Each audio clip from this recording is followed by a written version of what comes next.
elles sont assez récentes en fait, hein.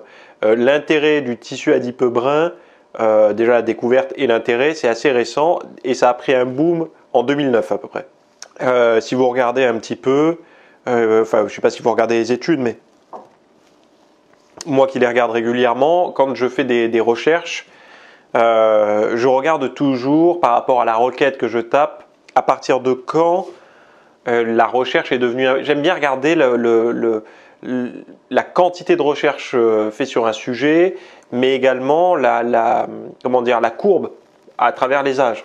Et là, on voit bien qu'à partir de, je crois que c'est 2009-2008, un truc comme ça, 2008-2009, une explosion des recherches par rapport au tissu adipeux brun. Et donc, du coup, moi, je vais souvent voir les études qui déclenchent cet engouement pour voir un petit peu est-ce que c'est une grosse découverte, et surtout, je vais regarder est-ce que c'est pas une étude financée par un labo de compléments alimentaires ou pharmaceutiques ou peu importe, ou par l'industrie du tabac ou l'industrie agroalimentaire ou quoi, qui après va beaucoup mettre en avant ça. Par exemple, une étude comme quoi les graisses ça donne du cholestérol dans les années peut-être 60. Est-ce qu'ils n'ont pas appuyé ça pour que ça devienne ultra populaire? Donc j'essaie de regarder ça pour essayer de comprendre. Alors il y en a, je sais, vous allez me dire, ça sert à rien, il suffit de lire les études et voilà.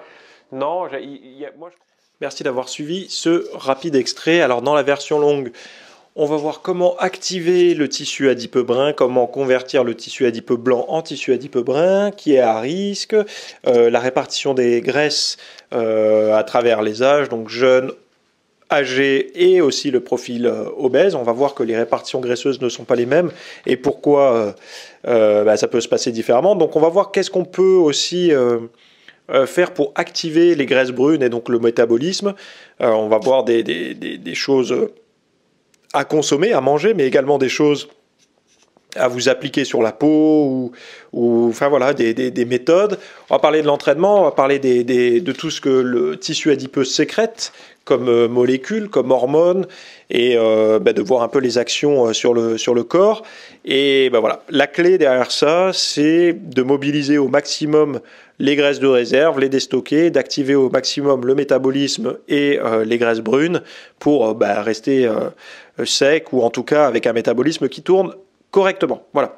Donc si ça vous intéresse, le lien est juste ci-dessous pour accéder à la version longue dans la description, ou si vous êtes sur le site, vous avez un bouton pour accéder à la version longue juste ci-dessous. À tout de suite.